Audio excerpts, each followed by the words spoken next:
हाँ बच्चों, तो सबसे पहले मोशन इन ए प्लेन की फर्स्ट पीडीएफ और उसमें हम लोग आज प्रॉब्लम्स ले रहे हैं।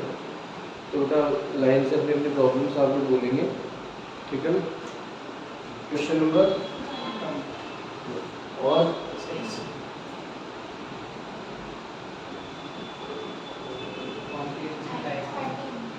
9 and 13।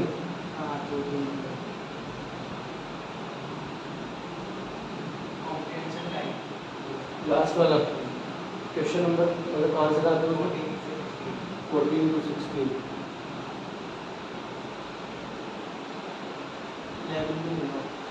11 और आपने सेकंड क्वेश्चन आवा गड़बड़ वाले वो भी डिस्कस करें। सेकंड और कौन सा? Second and fifth. इसके अलावा कोई प्रॉब्लम? डन। चलिए आइए बच्चों, स्टार्ट करते हैं हम।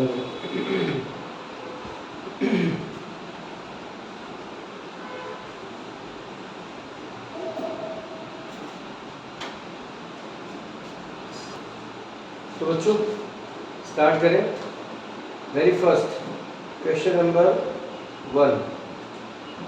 क्वेश्चन नंबर 1 पर हम लोग बात करें, ध्यान दीजिएगा, सभी सुनिएगा। अच्छा क्वेश्चन है।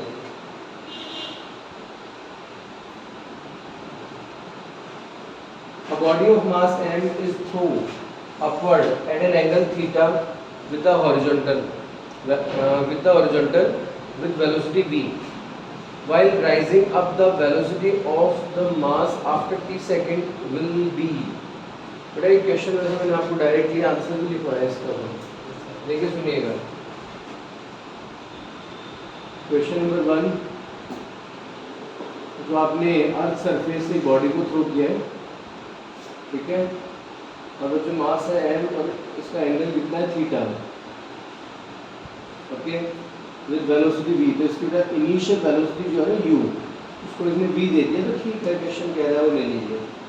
While rising up the velocity of mass after t second, तो जो जब ऑब्जेक्ट तो इस तरह से जाएगा, तो थ्रो करने के मतलब जब आपने थ्रो किया तो इस टाइम का क्या लेंगे? 0 सेकेंड। और थ्रो करने के बाद मान लीजिए स्मॉल t सेकेंड के बाद बॉडी यहाँ पहुँच गई, उसकी x एक्सिस के long velocity vx, y axis के लॉन्ग vy जाएगी, रिजल्टेंट वेलोसिटी हम लोग ले लेंगे vr। ठीक है, तो दिक्कत परेशानी नहीं, ऐसा कुछ होगा। तो स्मॉल t सेकेंड के बाद में रिजल्टेंट वेलोसिटी हमसे डिस्कस करवा रहा है, ठीक है। चलिए बहुत ही बढ़िया है। इनिशियल वेलोसिटी हम v लेते हैं, लेकिन बंदे ने v दिया है तो ठीक है v ले लेते हैं। तो x एक्सिस के लॉन्ग इनिशियल वेलोसिटी क्या आ जाएगा? v cos theta. और y के लॉन्ग कितना आ जाएगा? v sin theta. यस और नो? टेंशन दिक्कत नहीं है। x के लॉन्ग एक्सेलरेशन कितना होता है बच्चों? 0। y के लॉन्ग एक्सेलरेशन कितना होता है? -0। तो समस्या, टेंशन नहीं है। अब जब आपने बेटा बॉडी को थ्रो किया, तो थ्रो करने पर स्मॉल t सेकेंड के बाद सपोज बॉडी की लोकेशन आपके सामने है, तो आपको पता है x के लॉन्ग वेलोसिटी तो कांस्टेंट रहेगी, vx = ux। तो कितना आ जाएगा? v cos theta. और जब y के लॉन्ग वेलोसिटी पर बात करें तो vy = uy + ayt, यही होगा ना। तो uy कितना है? v sin थीटा और -g × t। टेंशन दिक्कत नहीं। तो रिजल्टेंट वेलोसिटी कितना रहेगा बच्चों? vx² + vy²। यस और नो? देखिए vx² कितना आएगा? v² cos² थीटा, और ऐसे dy² ओपन करके v² sin² थीटा। दोनों से v² कॉमन, तो sin² + cos² बन कर दूँ, प्लस यहाँ से vy² ओपन करेंगे तो आगे g² t² -2vgt sin theta. This is the answer. आप वो शायद देख सकते हैं सी ऑप्शन, ठीक है, दिक्कत नहीं। क्वेश्चन नंबर 2 बच्चों, क्वेश्चन नंबर 2 पर ध्यान दीजिएगा, दिमाग लगाइएगा, अच्छे से सुनिएगा। अगर मैं बात करूं क्वेश्चन नंबर 2 पर, velocity of a stone projected 2 second, ध्यान देना, velocity of a stone projected 2 second before it reaches the maximum height makes angle 53 degree with the horizontal, then the velocity at highest point will be। तो अच्छा question है, ठीक है ना, मतलब literally बहुत अच्छा, बहुत प्यारा क्वेश्चन है, डिफिकल्ट नहीं लेकिन हाँ ट्रिकी है। Velocity of a stone projected 2 second before it reaches the maximum height. तो बेटा ध्यान दीजिए, सुनिएगा,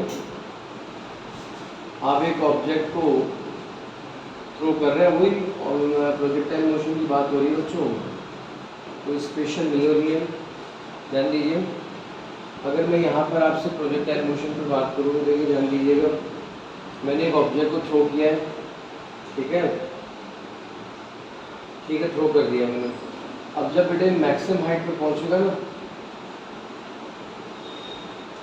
ये जो मैक्सिमम हाइट होगी, तो मैक्सिमम हाइट पर अप्रोच करने से एग्जैक्टली 2 सेकेंड बिफोर, 2 सेकेंड पहले, ठीक है ना, velocity of a stone projected 2 second before it reaches the maximum height.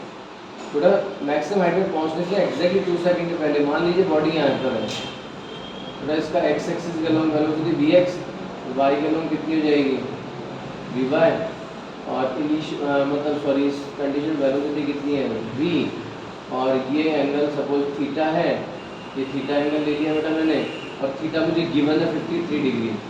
हम नहीं कह रहे, क्वेश्चन कह रहे हैं, लेकिन ये बताओ तो दिक्कत वाली बात नहीं, डन, पक्का, बहुत ही बढ़िया। अब आप सोचिए कि अगर यहाँ पर रिजल्टेंट वेलोसिटी v है और इसका एक्स एक्सिस के अलॉन्ग वेलोसिटी कितनी है, वी एक्स, वाई के along v y, done, angle कितना है 53 डिग्री। जब मैक्सिमम हाइट पर पहुंच जाएगा तो आपको पता है वी वाई क्या हो जाएगा, 0 हो जाएगा। मैं गलत कह रहा हूँ? जब ये पॉइंट मैक्सिमम हाइट पर पहुंच जाएगा तो इसका जो हाईएस्ट पॉइंट है, उस पर हाईएस्ट पॉइंट पर वाई के अलॉन्ग वेलोसिटी कितनी हो जाएगी, 0 हो जाएगी हाईएस्ट पॉइंट पर, ठीक है, तभी तो मैक्सिमम हाइट होगी। और इस पर हाईएस्ट पॉइंट पर ओनली एक्स एक्सिस के अलॉन्ग वेलोसिटी बचेगी, और वो कितनी होगी, वो कभी चेंज नहीं होगी, क्यों नहीं होगी चेंज, क्योंकि एक्स के अलॉन्ग एक्सेलरेशन कितना हो जाएगा, 0। ट्रिक पकड़ लो। अब बेटा ये क्वेश्चन बहुत ही लेंथी चला जाएगा अगर तूने कैलकुलेशन यहाँ से स्टार्ट की थी। अगर ओरिजिन से स्टार्ट करेंगे तूने कैलकुलेशन, तो क्वेश्चन बहुत ज़्यादा हैवी हो जाएगा। तो उसमें एक ट्रिक दिमाग लगा, थोड़ी देर के लिए सोच, मुझे पता है मुझे कह रहा हूँ उसको पहले सोचना, ये ओरिजिन है मुझे पता, आपको पता है, थोड़ी देर के लिए ओरिजिन इसको सोच लेता है, थोड़ी देर के लिए ओरिजिन इसको सोच लो, समझ गए नहीं समझे? और अगर मैं ओरिजिन इसको सोच लूँ तो यहाँ से थ्रो करने के एग्जैक्टली 2 सेकंड के बाद बॉडी हाईएस्ट पॉइंट पे पहुँच जाएगी, तो पहुँचेगी नहीं पहुँचेगी, ठीक है। तो अगर मैं आपसे कहूँ, बेटा कुछ सुना है b is equal to u plus a t, सब जानते हैं अपन, तो दिक्कत नहीं, ओके।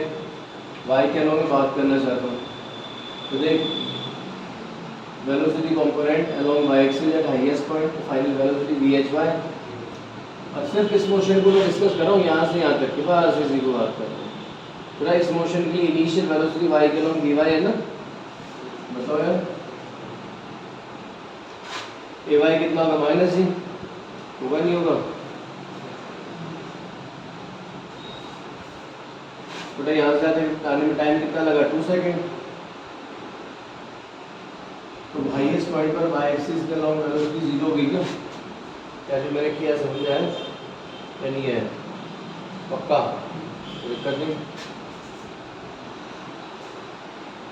कितना रहा,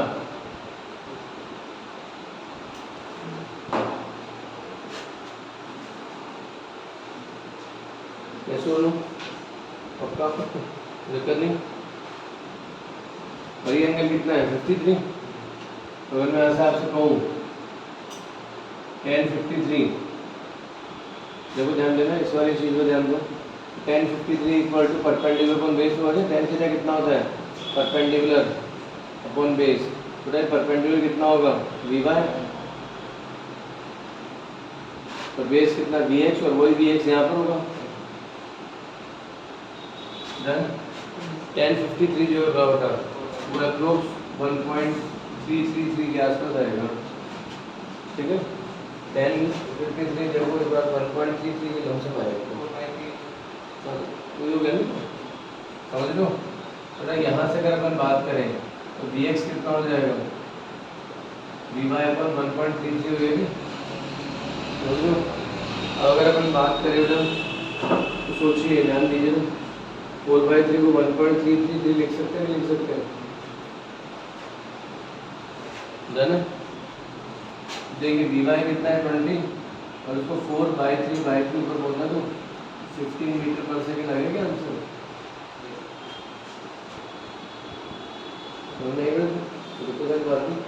देखो यहाँ पर आप ही शायद फील कर रहे हो बेटा कि इसमें अगर आपने थोड़ा सा मतलब प्रेजेंस ऑफ माइंड यूज़ नहीं किया तो क्वेश्चन बहुत ज़्यादा हैवी हो जाएगा। अगर तुम ओरिजिन को पकड़ ले गए ना तो क्वेश्चन बहुत ज़्यादा हैवी हो जाएगा। बस इसमें थोड़ा ध्यान रखना, ये जो मैंने जो लोकेशन हम लोग दी है ना 2 सेकंड बिफोर हाईएस्ट पॉइंट पर पहुँचने से पहले, एग्जैक्टली 2 सेकंड से पहले जो अपने को जो भी कैलकुलेशन बंदे ने दी है उसको हम लोगों ने थोड़ी देर के एज ए ओरिजिन ट्रीट करके अपना काम चला दिया। बात समझ में आ गई? तो दिक्कत प्रिपरेशन है, ये क्वेश्चन है।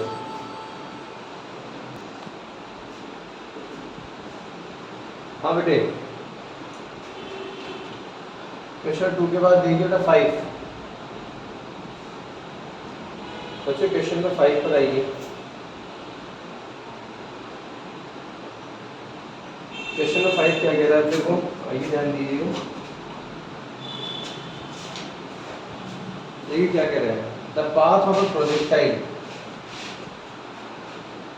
Question number 5, the path of a projectile in the absence of air drag is shown by the figure by dotted line. तो डायग्राम आपके सामने है ही। डायग्राम में क्या है कि मतलब एक डॉटेड लाइन गिवन है, ठीक है। तो जब आपने एयर ड्रैग या एयर विस्कोसिटी को काम में नहीं लिया है तो पाथ ऑफ प्रोजेक्टाइल आपके सामने गिवन है, ठीक है। फिर कह रहा है कि the air resistance is not ignored. अगर एयर रेजिस्टेंस इग्नोर ना करे मतलब एयर रेजिस्टेंस काम करे, ठीक है, then which one of the path shown in the figure is appropriate for the projectile.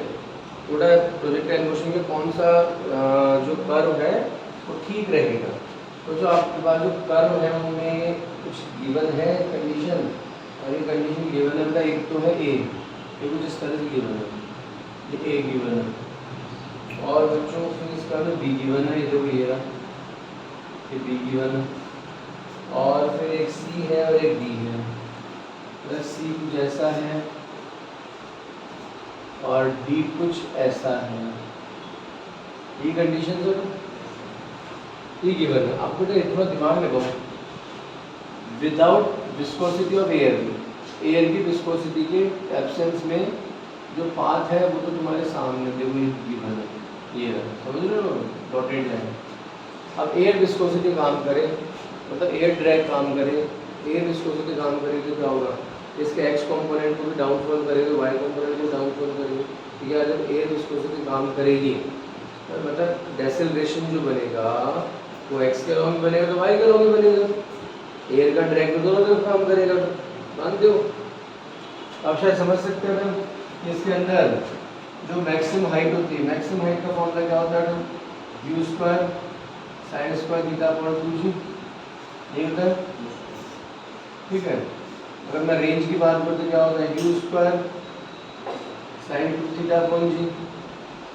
बताइए यहाँ पर डायग्राम में डिफरेंस किसका आ रहा है, यहाँ पर डायग्राम में डिफरेंस आ रहा है, रेंज का डिफरेंस दे रहा है, ये कि ना रेंज, और मैक्सिमम हाइट का डिफरेंस दे रहा है। तो दोनों में ही क्या हो रहा था, दोनों में ही हमारे पास वैल्यू क्या होगी, डिक्रीज होगी। क्यों होगी डिक्रीज? जब ये बॉडी रन करेगी और अगर एयर का विस्कोसिटी पार्ट काम करेगा तो क्या होगा, हाइट भी कम होगी और रेंज भी कम होगी, क्योंकि एक्स के लॉन्ग भी विस्कोसिटी बनेगी तो वाई के लॉन्ग बनेगी, तो एयर तो चारों तरफ ही होगी बेटे, तो इसका मतलब दोनों ही कम होंगी। तो डॉटेड वाले से जो दोनों पार्ट कम हो रहा है वो कौन हो रहा है, बी में कम हो रहा है, तो बी ऑप्शन सही है इसका, ये वाला। समझ गया नहीं समझे? क्योंकि जो ऑप्शन ए है उसमें क्या रेंज तो कम हो गई, हाइट ज़्यादा कर दी। सी के अंदर क्या कर दिया था, हाइट कम कर दी, रेंज बढ़ा दी इसने, और डी में तो दोनों ही बढ़ा दिए।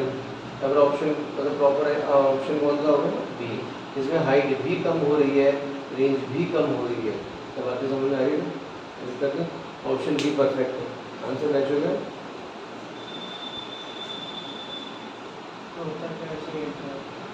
एयर ड्रैग होता है, एयर विस्कोसिटी, मतलब एक तरीके से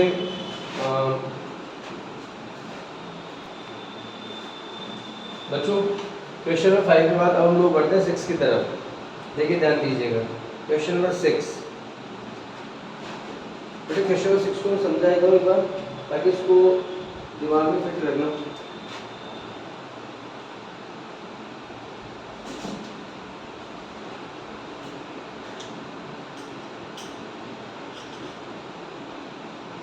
क्वेश्चन नंबर 6 देखिए क्या कह रहे हैं। A spoon projected with a velocity u at an angle theta and cover maximum height h1. When it projected at angle pi by 2 minus theta, then height covered h2, range r, then relation between r, h1 and h2. तो ये r is equal to 4 root h1 h2 standard relation है। तो इसमें आता कैसे बताया था हमने, ठीक है ध्यान देना। सुनो बच्चों, अपने से कहा गया था और याद कीजिए थ्योरी की क्लास में इस चीज़ पर मैंने फोकस भी डाल दिया था आपको कि अगर थीटा और 90 माइनस थीटा की सीक्वेंसिंग में एंगल ऑफ प्रोजेक्शन है तो इनमें क्या होता है, मैक्सिमम हाइट में डिफरेंस होता है लेकिन रेंज सेम आ जाती है। ठीक है, उसी कॉन्सेप्ट की बात होगी, ध्यान दीजिएगा, ध्यान से सुनिएगा। ठीक है, ये मैं यहाँ तक खत्म कर दूँ, दिक्कत वाली बात नहीं, हटा दूँ, कोई डाउट तो नहीं।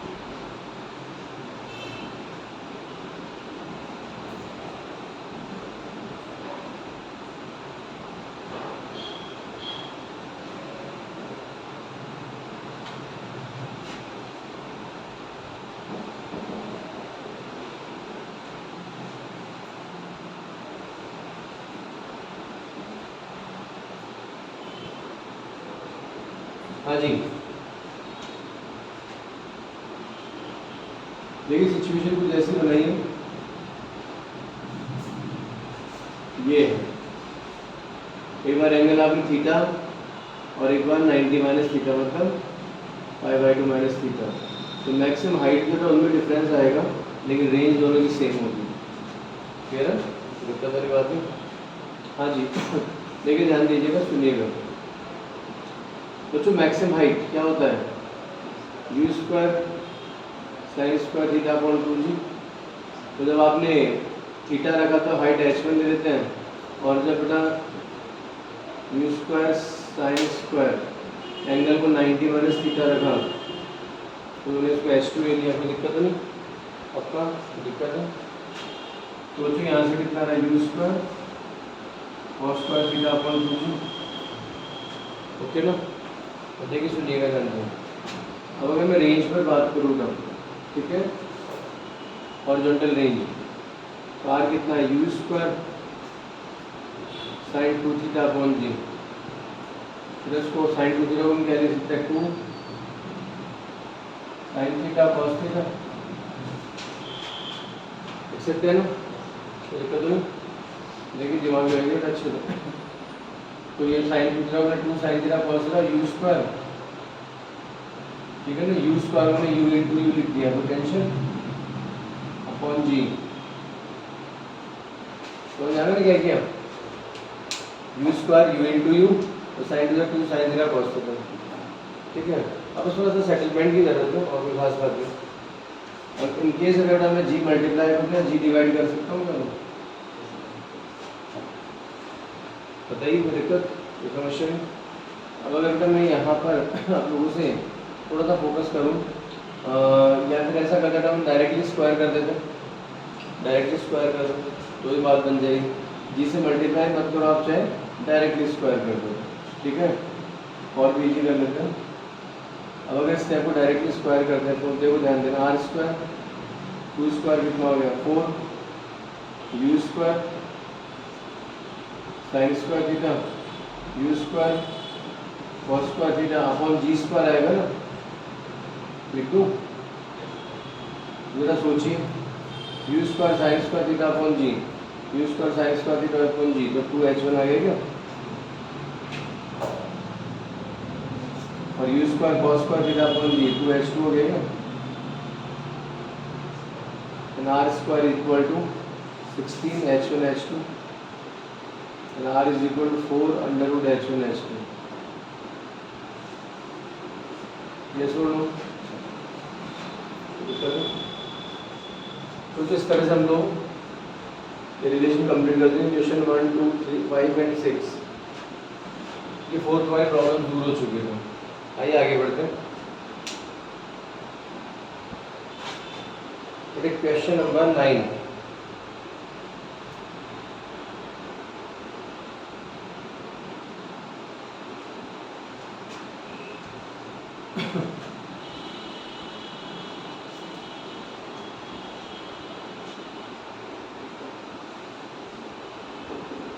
हाँ जी, 9th question. A stone is projected from the ground with velocity 50 metre पर second at angle 30 degree. Okay, तो स्टोन की बेटा इनिशियल वेलोसिटी आपको गिवन है, इनिशियल वेलोसिटी कितनी गिवन है 50 मीटर पर सेकेंड, और एंगल ऑफ प्रोजेक्शन में गिवन है कितना 30 degree. It crosses a wall after 3 second. तो ध्यान देना, जहाँ से आपने बॉल स्टोन को थ्रो किया ना, उसके आगे कुछ एक बॉल हम लोगों ने एडजस्ट किया था। It crosses a wall after 3 second. जहाँ से स्टोन को आपने थ्रो किया उसके कुछ दूर आपने एक वॉल लगा दी, ऑब्स्टेकल, एक बैरियर लगा दिया, ठीक है, और उस बैरियर को क्रॉस करने में कितना टाइम लग रहा है इसको 3 सेकेंड्स में टाइम लग रहा है। तो अभी कह रहा है how far beyond the wall the stone will strike the ground.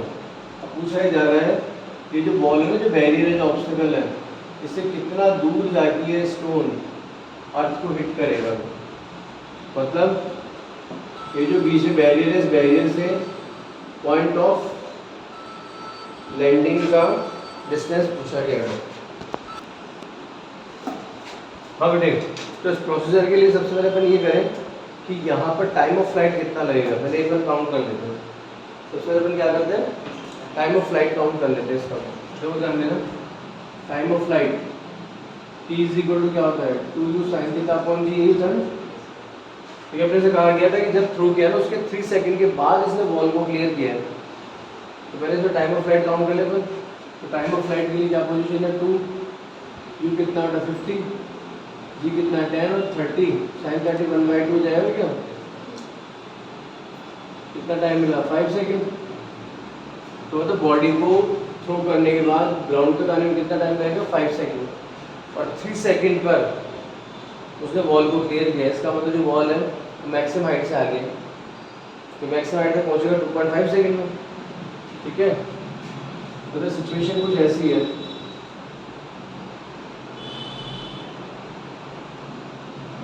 ये मैक्सिमम हाइट यहाँ पर है, और ये जो ऑब्स्टेकल है वो थोड़ा आगे है, दोनों क्लियर है, तो दिक्कत तो परेशान नहीं। अब आप सोचिए बेटा कि बॉल को क्लियर करने के बाद, बॉल को क्लियर करने के बाद बॉडी और कितने टाइम तक चलेगी, 2 सेकेंड्स तक चलेगी क्या, पर टोटल मोशन में कितना टाइम लगेगा 5 सेकेंड। 3 सेकेंड पर बॉल को क्लियर किया, तो बॉल को क्लियर करने के बाद और कितनी देर चलेगी 2 सेकेंड तो चलेगी। तो आपसे पूछा गया है कि बॉल को क्लियर करने के बाद वो कितनी दूर अर्थ को हिट करेगा। मतलब बॉल को क्लियर करने के बाद में उसका जो प्रोजेक्शन पॉइंट है वहाँ तक की लेंथ, आपको ये लेंथ निकालनी है। समझ में आ गई बात, यानी पक्का। चलो कर लो, ध्यान देना। तो ये डिस्टेंस निकाल लिया भाई, तो क्या करें bxt करें, displacement equal to velocity into time, displacement equal to velocity into time. तो डिस्प्लेसमेंट इक्वल टू वेलोसिटी, अब एक बार का हॉरिजॉन्टल कौन ले जाएगा, x कंपोनेंट तो ले जाएगा, तो बेटा bx कितना आ जाएगा u cos थीटा, और ये वेलोसिटी u, ये थीटा एंगल पे कितना आ जाएगा u cos थीटा, और टाइम ये t है। बात समझ में आई क्या, u कितना है 50, थीटा क्या है 30, तो cos 30 क्या होगा √3/2, और टाइम कितना लगा यहाँ से आने, टाइम कितना अवेलेबल है 2 सेकेंड। ये सुनो या तो ऑप्शन 50 √3 की फॉर्म में दे रखा होगा और नहीं है तो √3 का होता है 1.732 कर दो। और इसमें ये भी अच्छा क्वेश्चन है। अगर इसमें तुम लोग पूरी रेंज निकालने लगे ना हॉरिजॉन्टल रेंज और ये और वो तो बहुत ज़्यादा रायता फैला दोगे इसमें भी, बहुत लेंथी चला जाएगा क्वेश्चन। तो शॉर्ट एंड स्वीट बना दोगे अगर नहीं पर डन कोई दिक्कत नहीं।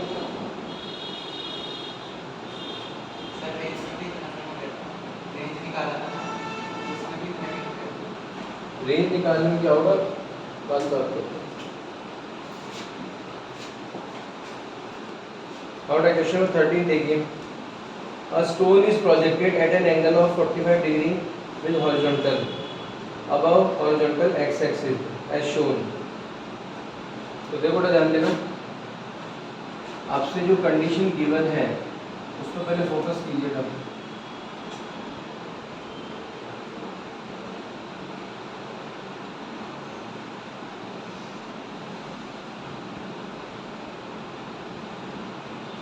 एक स्टोन को हमने 45 डिग्री के एंगल पर प्रोजेक्ट किया है, ठीक है।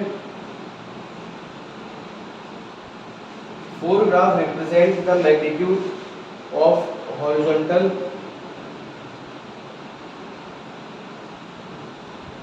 और magnitude of vertical component of velocity with respect to time is shown. Then which of the following magnitude of velocity versus time graph best represent Vx versus t and Vy versus t। देखो बेटा ध्यान दे लो, बहुत simple question है, ध्यान से सुनो। आपने एक ऑब्जेक्ट को थ्रो किया है 45 डिग्री के एंगल पर, तो बच्चों दिमाग लगाना, ढंग से सुनना अच्छे से। अब यहाँ पर मान लीजिए इसको v वेलोसिटी से थ्रो किया है तो इसका x कंपोनेंट Vx कितना आ गया v cos 45 और इसका y कंपोनेंट Vy वो भी v cos v sin 45 वो Vy रूट हो जाएगा नहीं जाएगा, सुन रहे हो। अब पूछा ही जा रहा है कि टाइम के साथ जो वेरिएशंस आएंगे ना, टाइम के रेस्पेक्ट में जो वेरिएशन आएंगे उनके लिए कौन सा ग्राफ प्रॉपर रहेगा, ठीक है। तो अप्रोप्रिएट ग्राफ जो है वो आपसे पूछा गया। तो देख अब सुन, x के अलाउंग जो वेलोसिटी है उसका मैग्नीट्यूड तो सेम ही रहेगा टाइम के रेस्पेक्ट में। मैग्नीट्यूड की बात कर रहे हो ना, तो देख इधर देख, टाइम के साथ जो x कॉम्पोनेंट है वो तो कैसा रहेगा, कॉन्स्टेंट रहेगा, ठीक है। लेकिन टाइम के साथ अगर मैं y की बात करूँ टाइम के साथ, तो पहले तो क्या होगा, y कंपोनेंट डिक्रीज होगा और बाद में इंक्रीज होगा। और जैसे बॉडी ऊपर चलेगी तो ऊपर जाने के साथ y कंपोनेंट डिक्रीज होगा, मैक्सिमम हाइट पर y 0 जाएगा, नीचे आने के बाद y फिर से बढ़ेगा। टाइम बढ़ने के साथ पहले तो y कंपोनेंट डिक्रीज होगा, फिर 0 होगा, फिर इंक्रीज होगा। अगर ये वेलोसिटी की बात करता तो फिर ये ग्राफ नीचे जाता, पहली बात ये तो नहीं याद है। लेकिन ये किसकी बात कर रहा है, मैग्नीट्यूड की बात कर रहा है, इसलिए बेटा इसको अपन ऊपर लेके गए। बात समझ आ गई पक्का, कोई दिक्कत वाली बात नहीं। ये है क्वेश्चन नंबर 13। 14 देखिएगा।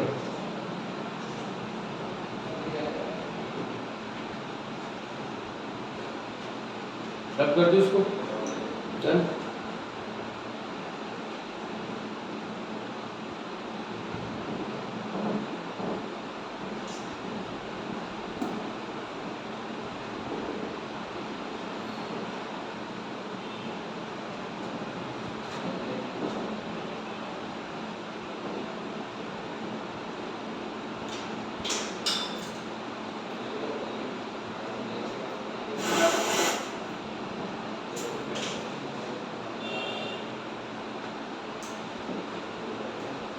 हाँ बच्चों कंडीशन में ध्यान देना।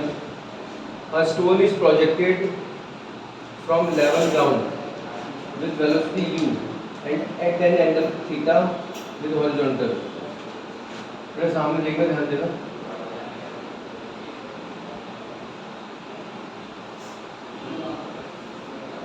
मोशन कुछ ऐसा है इस बार, सामने देखिए। आपने एक ऑब्जेक्ट को ना इनिशियल स्पीड u से थ्रो कर दिया, एंगल थीटा दे दिया, ux कितना आ जाएगा, u cos थीटा हो जाएगा, uy क्या आ जाएगा, u sin थीटा हो जाएगा, सुन तो रहे हो। ax कितना है 0 और ay कितना है -0, ठीक है। अब देखो क्या कह रहे हैं, somehow the acceleration due to gravity become double, that is 2g immediately after the stone reaches the maximum height. जब स्टोन मैक्सिमम हाइट पर पहुंचा ना, पहुंचते इसके acceleration due to gravity 2g हो गया। जी कीजिए कितना हो गया 2g। यहाँ तक बोला तब तक g था और उसके बाद में कितना हो गया 2g हो गया। समझ गए? दिक्कत नहीं तब। और इसके बाद बॉडी किस तरह आएगी, नीचे आएगी। आप शायद समझ सकते हैं शार्प में नीचे आएगी, इसलिए बेटा मैंने आप देखा होगा ना थोड़ा इसको मतलब कंपैरिजन करने के लिए ये वाला पाथ थोड़ा लंबा रहा है, छोटा किया है। समझ में आ गया रीजन? दिक्कत नहीं। यहाँ पर कितना हो गया एक्सेलरेशन 2g हो गया। तो देखिए ध्यान दीजिए the total time of flight. अब टोटल टाइम ऑफ फ्लाइट की बात कर रहे हैं। पहले ओरिजिन से हाईएस्ट पॉइंट तक जाने में कितना टाइम लगेगा, सपोज t, ठीक है। तो आपको पता है हाईएस्ट पॉइंट पर क्या हो जाएगा, वी वाई तो 0 हो जाएगा और ओनली वी एक्स से तो काम करेगा। सहमत हो? दिक्कत नहीं। टोटल मैक्सिमम हाइट तक जाने में कितना टाइम लगेगा, u sine theta upon g, ये होगा तो कुछ और होगा। d is equal to u plus 80 y, अब हाईएस्ट पॉइंट पे y तो 0 हो गया, यू वाई कितना है यू साइन थीटा और ये y कितना माइनस जी डिवाइड में जाएगा तो किया गया। तो मैक्सिमम हाइट तक जाने में कितना टाइम लगा t1 और वो t1 आपके सामने है, ठीक है। अब बच्चों बॉडी को मैक्सिमम हाइट से बॉटम तक आने में टाइम लगा सपोज t2, कितना टाइम लगा t2 काउंट करने। तो देखो t2 कितना आएगा 2h/2g हो जाएगा बेटा। कैसे जान दो, जब मैक्सिमम हाइट पर है, देख मैक्सिमम हाइट पर जो बॉडी है तो ये मैक्सिमम हाइट पर बॉडी है मैक्सिमम हाइट। अब यहाँ से जब ये बॉडी नीचे आएगी तो उसमें एक्स एक्सिस के लॉन्ग वेलोसिटी कितनी होगी vx और वो कितनी होगी वो cos थीटा होगी नहीं होगी बोल। और y एक्सिस के लॉन्ग कितनी वेलोसिटी होगी, यहाँ पर y एक्सिस के लॉन्ग कितनी वेलोसिटी 0 0। इसके लिए था बात समझ में आ रही है नहीं आ रही है? भाई मैं इस आधे रास्ते को ना अलग से शो कर रहा हूँ, आधे रास्ते को अलग से शो करता हूँ। तो इसका एक्स के लॉन्ग वेलोसिटी तो वी एक्स ही आएगी ना, और वाई के लॉन्ग शुरू में वेलोसिटी कितनी आ जाएगी 0। एक्स के लॉन्ग एक्सेलरेशन कितना हो जाएगा और वाई के लॉन्ग एक्सेलरेशन कितना आ जाएगा 2g हो जाएगा क्या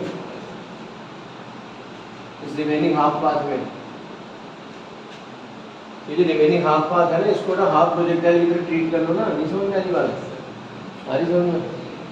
ये क्या मैक्सिमम हाइट और मैक्सिमम हाइट कितना हो जाएगा u square sin square theta upon 2g, ये होता है मैक्सिमम हाइट।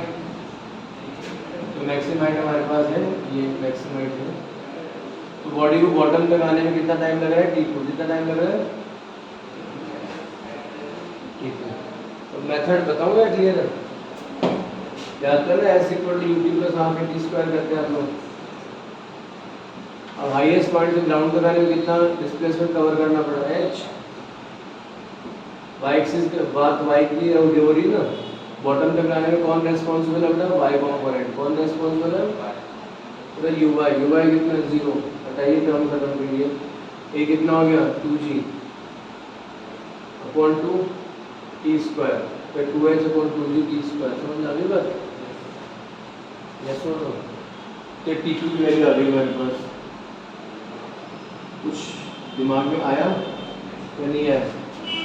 पक्का? टू कैंसिल करें, मैक्सिमम हाइट का फॉर्मूला कितना है u square sin square theta upon 2g और ये g है ही तो g स्क्वायर हो गया। तो इसको मैं क्या लिख सकता हूँ u sin theta upon g by root 2 हो गया। बताओ तो टोटल टाइम ऑफ फ्लाइट कितना आ गया बच्चे t1 प्लस t2। तो u sin theta upon g और u sin theta upon g by root 2 तो 1 प्लस 1 बाय रूट 2। समझ में आया या नहीं आया? पक्का कंफर्म? अब बच्चों फिर कह रहा है हॉरिजॉन्टल रेंज। हॉरिजॉन्टल रेंज की बात कर रहे ना, ये तो आपका हो गया क्वेश्चन नंबर 14। 15 में क्या कर रहा है, हॉरिजॉन्टल रेंज की बात कर रहा है बेटा। हॉरिजॉन्टल रेंज क्या होता है बता, ux इंटू टी ये होता है।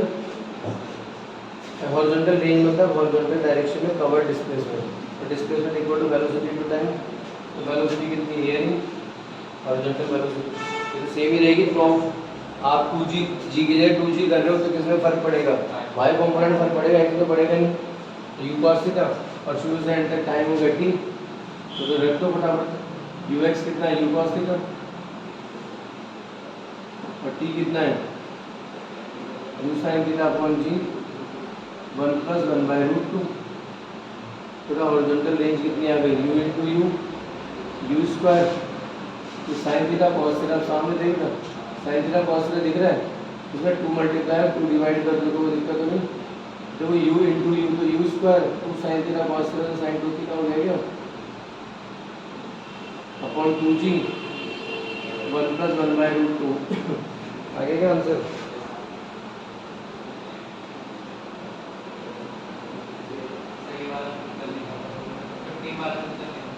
कर दोगे 16 वाला, ठीक है।